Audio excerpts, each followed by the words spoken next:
A belief held by many historians is that the Civil War started in Kansas.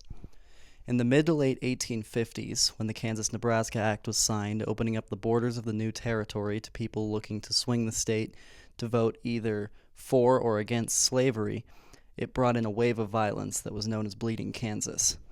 Tensions between the Free Staters, known as Jayhawkers, and the pro-slavers, known as Border Ruffians, sparked a border war between Kansas and Missouri. I was first introduced to this by my ancestor, John David Walker. At a young age, he moved to Crawfordsville, Iowa, and helped his family establish an Underground Railroad post. Aligning with the Free State movement, he moved his family to the new Kansas Territory in 1856. They remained there until 1860. After the death of two children and facing drought and famine, he moved his family back to Iowa and returned to Kansas alone. Following this, he and his brother enlisted in the 11th Kansas Volunteer Infantry, he being enlisted as a first sergeant. They made their way down to Arkansas armed with 1818 Prussian muskets, which were incredibly outdated for the time, but like many other regiments, they could take what they had. He remained in this unit for the rest of the Civil War, becoming the captain of his company in 1864. In late 1864, Confederate General Sterling Price mounted a massive cavalry raid into Missouri with hopes to reach Kansas. By this point, Captain John Walker's regiment had been converted to cavalry, and he and his company participated in the majority of the battles. While researching this campaign, I found this depiction of the Battle of the Big Blue, drawn by Samuel J. Reeder. Samuel James Reeder was born on January 25, 1836, to Francis Reeder and Catherine James in Greenfield, Pennsylvania.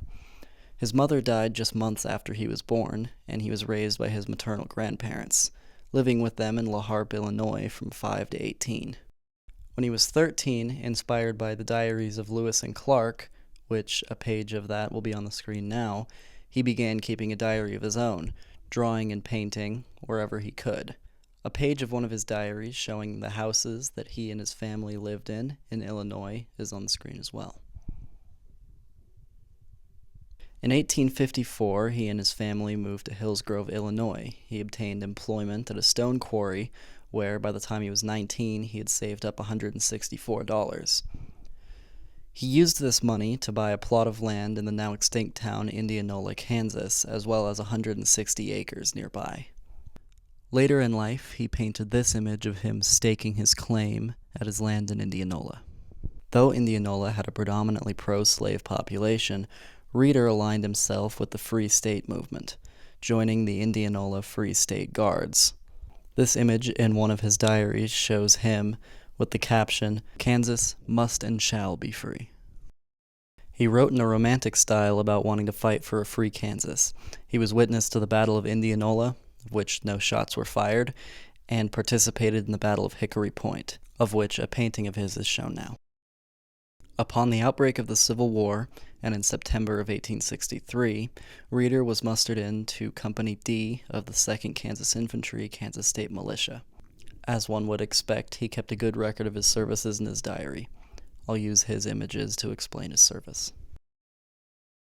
Nothing of any great interest occurred until October of 1864, when his regiment was sent to Missouri to help repel Price's raid. Due to the fact that he kept a pocket diary, the images I'll be using are from his autobiography, which he wrote much later in life. I will also be quoting the same autobiography, so that context can be given to the images shown. I remained in camp, waiting and arranging my papers until after our men had been gone some little time. I then stuffed the tormenting invoices, receipts, and vouchers into my haversack, mounted, and pushed on after the command. Within a few miles, I came to a small group of horsemen halted by the roadside. I stopped, and I found I was at the state line. Quite a heated discussion was going on. Some of the men declared they would not go over, and others were urging them to do so. There was no one in the groups that I knew, and not feeling inclined to interfere one way or the other, I started on my way. The night was dark and still. It was clear, and there was starlight, but the moon did not rise until about midnight. The weather was very cold for October, and water was frequently frozen in our canteens overnight, making it difficult to loosen the stoppers in the morning. The season was 2 weeks early. The day that followed was the first day of the 2-day Battle of the Big Blue. Many around Reeder were directly engaged, but to my knowledge, he was not. Once my official duties from the day before were done, I seated myself on the ground and wrote up my pocket diary from the day before. I can always remember these few hours spent on the hilltop as by far the pleasantest of the whole trip. All seemed quiet and peaceful, and there was no sign of an enemy to be seen anywhere. While sitting down and writing his diary, James Huggins, a friend of Reeder's, came up and started a conversation with him. "We are going to get in a fight today, sure." I expressed my doubts very strongly. For one thing, I told him, the rebels would hardly venture any nearer, and if they should come to attack us, we militia would very likely be kept in the background while our trained volunteer soldiers did most of the fighting. Huggins shook his head. "No, you're wrong. I dreamed it all out, 3 different times. We're going to have a battle, and I'll be killed." And he added impressively, "My dreams never fail me." He seemed so earnest and positive in his belief that I refrained from saying anything further. He was quite a talkative humor, and among other things that I remember, advised me how to act in case I found myself confronted by a piece of rebel artillery. "You keep watch," he explained, "and where the cannon is fired off, if you see a blue streak, keep your place, for you are in no danger from that shot. But if you see no blue streak, then you get out of there mighty quick, for the cannonball is coming straight at you." After a while, Mr. Huggins left me. Just as Huggins predicted, the next day, Reeder's regiment was heavily engaged in the Battle of the Big Blue. His regiment was sent fighting on the line, and though they had initial small victories, they eventually fell back to a better position. So far, I felt that I was in no sense a fugitive. It was merely a common-sense movement in falling back to a better position. I fully believed that a stand would be made near the next buildings, and that we would eventually win. And for this reason, I retained possession of the Springfield rifle. But I was sadly in error. When I reached the farm, I saw instantly that the battle was lost. Everything seemed a chaotic mass of confusion and uproar. A team rattled down the road at a mad gallop and disappeared below the barn. Horsemen dashed by through the dust, while shouts and outcries arose on all sides. It was a pandemonium turned loose. A look backwards showed the advance of the rebels pouring through the gaps in the north fence. The fence itself had broken their formation, and they were now coming among the trees in disorganized squads, firing and yelling as they came. The Union forces were eventually completely overran, and during their charge, Reeder played dead.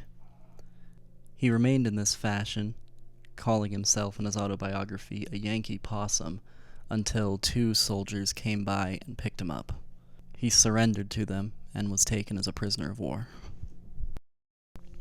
I will now stop quoting from his autobiography, but I felt it was important to, for at least a moment, so that you could see the way that his writing paired with his drawings and paintings.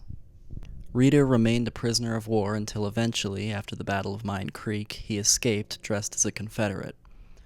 He walked all the way back to his home in Indianola, Kansas, being greeted by Union soldiers on the road that mistook him for a Confederate, although after quick conversation, they found that he was a Union soldier that was taken prisoner. He married in 1866 and continued keeping a diary for the rest of his life. In his later years, he suffered from rheumatism, and by 1903 he was addicted to both morphine and codeine, which were prescribed by his doctor. It's said that in a flood in 1903, while he was bedridden in Topeka, he had to be rescued from his window by boat. He died at 78 years old on September 15, 1914. Though he gained no fame from his works in his day or in ours, I feel that his illustrations and paintings give an honest view of the time from an average person. Many of the paintings tend to romanticize the events that happened, but just as many romanticize moments, others give them honest and plainly. Throughout his lifetime, he wrote 15 diaries, a detailed and illustrated autobiography, and had countless other paintings and illustrations, as well as photographs. Most of these can be found online at the Kansas Memory website.